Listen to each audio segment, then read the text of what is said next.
Hi friends. Today you're going to hear a story that still gives me chills to this day. It's a story about love, betrayal, and a truth that isn't always easy to face. Trust me, you'll want to stay until the very end. And right now, as we begin, support this video with a like and subscribe to the channel. It really helps these stories reach more people and gives me the motivation to create new ones. For you, it's just one click, but it makes all the difference. So are you ready? Let's dive in.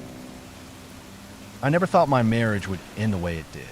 If someone had told me, back in 2023, that I'd be sitting in a lawyer's office, staring across the table at the woman I once loved, calmly telling her I never forgave her, I would have laughed in disbelief. But here I am, looking back at how everything started, how the first cracks began to show, and how I ended up playing the longest game of patience I've ever known. To understand the end, you need to know the beginning. My wife and I have been married for 3 years. We weren't perfect, but we had what I thought was a stable, happy relationship. She was 28, I was 26. We had our routines, our inside jokes, our little rituals that made me believe we were solid. Then, one evening, she mentioned that her childhood friend was coming to town. "Do you mind if I meet up with him?" she asked casually, almost too casually. I shrugged. "Of course not. Have a good time. Just let me know when you're back." At first, nothing about it felt unusual. Everyone has friends from the past, right? Childhood bonds can be innocent, and I trusted her. At least I thought I did. But the meetings started becoming more frequent. Once a week, then twice, then 3 times. Within 2 months, they had met more than 6 times. "Wow, you guys must have a lot to catch up on," I said one day, trying to keep my tone light. She smiled quickly, a little too quickly. "Yeah, old times, memories. He's just traveling through." Traveling through. I asked, "What does he do?" "Oh, he's a traveler," she said vaguely. That was the first red flag. I didn't press too much, but something inside me shifted. I couldn't shake the feeling that she was holding something back. One Saturday, I offered, "Do you want me to drop you off? I can drive you." Her reaction was immediate. No, it's fine. I'll just go by myself." "You don't need to." That response hit me like a hammer. Why so insistent? Why so defensive? But I smiled, nodded, and said nothing. Inside, though, my stomach twisted with suspicion. A week later, I insisted anyway. "Come on, I'll take you. Saves you the trouble." She resisted, but eventually gave in. That was the first time I met him in person. He wasn't particularly special at first glance. Average height, average build, with a practiced smile that felt just a little too smug. But when I shook his hand, something in me froze. A gut instinct, a hunch, call it intuition, but I just knew something was off. After that, my paranoia grew. I wasn't proud of it, but I couldn't let it go. So one day, I followed him. I felt like a fool, sitting in my car, tailing my own wife. But deep down, I already knew what I was going to see. And then it happened. They weren't holding hands. They weren't just standing close. They were kissing. Full on. Intimate, like lovers who had done it before. My heart sank. I didn't storm in. I didn't yell or scream. I just sat there, watching for a few seconds that felt like an eternity, then drove away. The strangest part? I wasn't angry. I was devastated. Sadness consumed me more than rage ever could. If she wanted to be with him, she could have ended things with me. She didn't have to lie, didn't have to fake smiles, kisses, or love for 2 whole months. Every kiss she gave me during that time replayed in my head like a cruel joke. When she came home later that night, I was sitting at the kitchen table. She smiled faintly. "Hey babe, sit down," I said quietly. She blinked. "What's wrong?" "You know what's wrong," I said. My voice was flat, emotionless. She shook her head, acting confused. Don't, I interrupted. I saw you with him." The color drained from her face. She stammered. "What are you talking about?" "No, it's not. Stop lying," I said, staring straight at her. "Just stop." The silence between us stretched. Finally, after nearly 30 minutes of denial, her shoulders slumped. "Yes," she whispered. "I kissed him. I didn't yell. I didn't cry. I didn't even look away." Inside, I had already decided something. I would not give her the satisfaction of seeing me break. Cheaters live for that reaction. They feed on it, justify themselves through it. I refused, so I nodded. Okay. Her eyes filled with tears. That's it? Just okay. For now. That night, I packed a bag and left the house. I stayed away for a week. She called, texted, begged me to come back.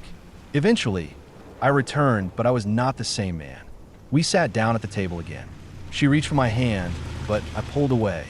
I'll forgive you, I said calmly. But on one condition. Her eyes widened. Anything. Please. I just want us back. I will also sleep with someone. And I won't tell you when. Or who. She froze. You want to cheat too? I wanted to be fair, I said coldly. Her face twisted with guilt, but she nodded. If that's what it takes, I'll accept it. I said nothing more. What she didn't know was that I had no intention of actually doing it, because in my heart, I had already made my decision. The moment I left that house for a week, I knew this marriage was over. I just needed time. Time to prepare. Time to move every piece of my life into position. For the next 2 years, she lived in constant anticipation, waiting for the day I'd tell her I had cheated too. But that day never came. Instead, I quietly transferred all my assets to my parents. I moved money to my younger sister. I quit my job. I planned everything piece by piece while pretending things were normal. Every day, she kissed me, smiled at me, laughed with me. And every day, I watched her live in fear of my revenge. That was my punishment for her. Not shouting, not hitting, not cheating, just letting her rot in her own anxiety. And she never suspected what was really coming.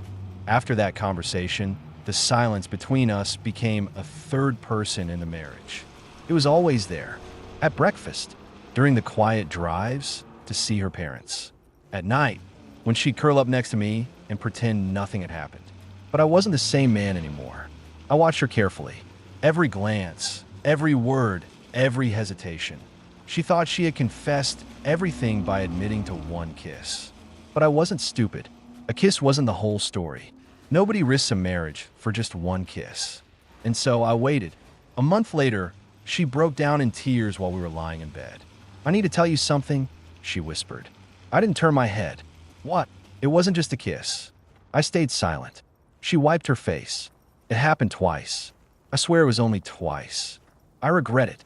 I wish I could erase it. Please believe me. I finally looked at her, my expression unreadable. You've had your fun, I said calmly. Now live with it. That was the night she realized I wasn't going to yell or threaten divorce. I was going to let her drown in her own guilt. And it worked. Over the next year, she became someone else entirely. She hovered around me constantly, cooking my favorite meals, buying me little gifts, trying to be the perfect wife. She even suggested therapy, but I refused. You don't want to fix this? She asked. No, I said simply. She blinked. Then why are we still together? I leaned back in my chair. Because I said so. The power shift was complete. She knew it. I knew it. And while she busied herself with desperate attempts to win me back, I was busy making my own moves. The first thing I did was quietly change my financial life. My salary no longer went into our joint account. Instead, it was rerouted into an account only I could access. When she asked why less money was coming in, I lied with a straight face. Company changed the payroll system. Must be taxes. She believed me, or maybe she wanted to believe me. Next, I transferred the car title to my father. She didn't notice, since the car was still parked in the driveway every night. Then, I began slowly selling off smaller investments, stocks, bonds, even some crypto I'd kept on the side, and moved the funds to my sister's name. Piece by piece, I was making myself financially invisible. But while I was building my escape, I had to keep her from suspecting. So I played my role. I smiled when necessary. I kissed her forehead before bed.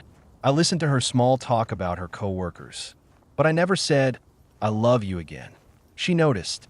Of course she noticed. One evening, she cornered me in the kitchen. Why don't you say it anymore? I set down my glass of water. Say what? You know what? Those 3 words. You used to say them every day. I shrugged. Maybe I don't feel like it. Her lip trembled. Do you even love me anymore? I locked eyes with her. Do you deserve it? She broke down, crying right there on the kitchen floor. And I just walked away. Over time, she began to live in constant paranoia. She'd check my phone when I left it unattended. She'd ask where I was going, who I was meeting, why I was coming home late. The irony? I wasn't cheating. I wasn't even flirting with anyone. But she never believed me because she couldn't imagine living in my shoes without doing what she had done. And that was the beauty of it. 2 years passed. By now, I had moved nearly everything of value out of my name. I had even resigned from my stable corporate job and took a less formal gig that paid in cash under the table. She thought I was struggling. In reality, I was thriving in silence. Then, one ordinary morning, I told her we should go on a trip together. Her eyes lit up with hope. Really? Like a vacation? Yes, I said. Just the two of us. Somewhere quiet. We booked a cabin near a lake. She thought it was a romantic getaway. In truth, it was the final test. The first night of the cabin, we sat on the porch drinking wine. She rested her head on my shoulder. "I miss this," she whispered. "Miss what?" "Us. Being close. Feeling like we're okay again." I turned to her slowly. "Do you really think we'll ever be okay again?" She froze. I hope so." "You hope?" I repeated. I set my glass down, stood up, and walked to the edge of the porch. The moon reflected on the water, cold and distant. "Do you know why I never left you?" I asked without turning around. She hesitated. "Because you still love me?" I turned back, and for the first time in years, I smiled. But it wasn't a kind smile. "No, because leaving immediately would have been too easy for you." Her face went pale. "What do you mean?" I walked closer, my eyes never leaving hers. "I wanted you to live in fear. Every single day. Wondering when I'd get my revenge. Wondering if I was lying, cheating, plotting. And you know what? That fear ate you alive more than anything I could have done." Her breathing quickened. You don't mean that." "Uff, dos." She trembled. "So what now? You're just going to tell me it's over? After everything?" I leaned in close, so close she could feel my breath. "It was over the moment you kissed him. Everything after that was just entertainment." She covered her mouth, sobbing into her hands. I straightened up, walked inside, and closed the door behind me. The next morning, I left her sleeping in the cabin and drove home alone. By the time she returned, her key no longer worked in the lock. On the kitchen table, I had left a single envelope. Inside were divorce papers, already signed by me. And next to the envelope, I left a short note. "You spent 2 years waiting for my revenge. This is it." The day she found the divorce papers, my phone exploded with calls. 20 missed calls in an hour. Dozens of messages. At first, I ignored them. I wanted her to feel the weight of silence. But eventually I picked up. Her voice cracked through the receiver. Please don't do this. I can change. I'll do anything." I kept my voice calm. "You already had your chance." She sobbed. "But we build a life together. You can't just throw it away like this." "No," I corrected her. "You threw it away. I'm just cleaning up the mess." There was nothing left to say. I hung up. The following weeks were a blur of legal documents, lawyer meetings, and cold exchanges. She tried every tactic, pleading, bargaining, threatening, even showing up at my work. One afternoon, she stormed into the lobby, eyes red from crying. "Can we just talk?" she begged. I stood there, calm as stone. "There's nothing left to talk about." "Don't do this to me," she whispered, loud enough for people to hear. I leaned in slightly, my tone quiet but sharp. "I'm not doing anything to you. You did this to yourself." That was the last time she showed up in public. But in private, she wasn't done. She sent long letters, filled with apologies, memories of when we were happy, promises of how she'd be different. She sent photos of us from years ago, smiling and carefree. She even tried to seduce me again, texting me late at night with pictures I didn't ask for. Every attempt failed. I didn't respond. Not once. Still, despite everything, I wasn't free yet. Divorce drags out wounds. Court dates, asset division, signatures. It forces you to face the ghost of what used to be love. During one hearing, she broke down in front of the judge. "Please, Your Honor, I don't want this. I love him. I'll never forgive myself for what I did, but I'll spend the rest of my life making it right." The judge glanced at me. "Do you have anything to say in response?" I looked at her, mascara running down her cheeks, desperation pouring out of her eyes. I said one word. "No." The judge finalized the proceedings within months. The house went to me since my family had contributed to the down payment. The car was already in my father's name. Most of the savings were out of reach for her. She walked away with almost nothing. The day it was finalized, she called me one last time. "Are you happy now?" she asked bitterly. I stayed silent. "You ruined me," she spat. Finally, I answered. "No, you ruined yourself." I just stepped aside and let it happen. She cursed me, screamed at me, and hung up. That was the last time I ever heard her voice. Months passed. I rebuilt my life quietly. New routines, new friends, a sense of freedom I hadn't felt in years. But sometimes, late at night, I'd find myself staring at the ceiling, replaying everything. The moment she confessed, the years of quiet revenge, the final goodbye. And I'd wonder, did I win? Or did I let her poison define my life for too long? I never found the answer. Then one evening, I ran into an old mutual friend. She looked uneasy when she saw me. "Hey, have you heard about her?" she asked cautiously. I frowned. "No. Why?" "She's not doing well." "What do you mean?" "She moved back with her parents. Lost her job.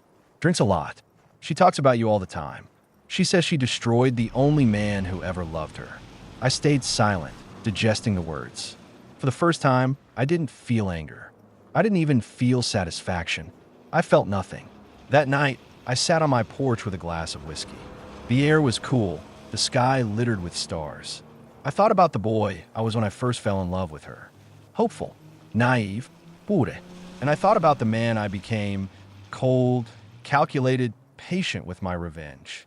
Somewhere along the way, I had lost something too. Maybe that was the true price of betrayal. Still, as the whiskey burned down my throat, I couldn't deny one thing. I had survived her. And survival, in its own way, was victory.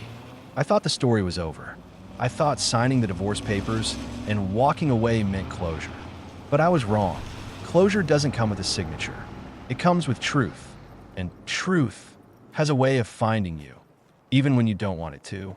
It started with a message. A simple notification on my phone. Unknown number. "We need to talk." It's about her. Anna. My chest tightened. I hadn't seen that name in years. Anna. Her childhood friend. The one she betrayed me with. The one who started it all. I almost deleted it. Almost ignored it. But something inside me whispered, "If you don't open this, you'll never really know." So I replied. "When and where?" "We met in a quiet cafe." She looked older, tired, nothing like the girl who once laughed too loudly at parties. When she saw me, guilt flashed in her eyes. She didn't waste time. "I owe you the truth," she said. I leaned back, arms crossed. "Go on." She swallowed hard. That night wasn't just a mistake. It wasn't an accident. She planned it. My jaw clenched. "What are you talking about?" "She wanted you to find out. She thought if you got angry enough, if you left her, she could play the victim. She told me. She told me you were too perfect, too controlled. She said she needed to destroy that." The words hit me like a blade. I stared at her, searching for a crack, a lie, some sign this was just another trick. But Anna's eyes were raw, red-rimmed, and honest in a way I had never seen before. "She used me," Anna whispered, voice breaking. "And I let her." I left the cafe without saying another word. My hands were shaking. All those years, all that revenge, all that silence. And the truth was worse than I imagined. She hadn't just betrayed me. She had engineered it. Suddenly, every memory felt poisoned. The laughter, the promises, the love. None of it was real. That night I drove. Nowhere in particular, just drove. My mind replayed everything, looping like a broken record. When I finally pulled into my driveway, a figure was waiting on my porch. Her. She stood in the dim light, fragile, broken, clutching something in her hands. When she saw me, her face lit up with desperate hope. "I knew you'd come back. I knew you'd realize we belonged together." I froze. "What are you doing here?" I asked coldly. She stepped closer, holding out an old photo album. Pages filled with us, smiling, young, invincible. "This is real," she whispered. "We were real. Please don't throw it away." I looked down at the album, then back at her, and for the first time, I didn't see the woman I once loved. I saw the architect of my pain. Anna told me everything. I said, my voice sharp. Her eyes widened. The color drained from her face. She lied, she stammered. No, I said firmly. You lied. From the very beginning. Her hands trembled. The album slipped, pages scattering across the porch. Please, she begged, tears streaming down her cheeks. I was scared. I didn't know how to love you the way you loved me. I thought if I ruined it, it would hurt less when you finally saw who I really was. Her words twisted in my chest like a knife. But they didn't break me. Not this time. I stepped back. You got what you wanted, I said quietly. You destroyed us, but you didn't destroy me. Her body shook with sobs. Don't leave me with nothing, she whispered. Please. I turned away. Sometimes, I said over my shoulder, nothing is exactly what we deserve. And I walked inside. I don't know what happened to her after that night. Maybe she left town. Maybe she drank herself into oblivion. Maybe she still tells herself stories where she's the victim and I'm the villain. But I stopped caring. Here's what I learned. Betrayal doesn't end when the papers are signed. Revenge doesn't heal the wounds. And the truth? The truth is rarely satisfying. The only real victory is survival. The only real justice is choosing to live better than the person who broke you. And so I live. Not for her. Not for revenge. But for me. Because in the end, the past only wins if you keep playing its game. And I'm done playing. But sometimes, late at night, I still hear her voice echoing in my head. And I wonder if walking away was the real victory or the final mistake.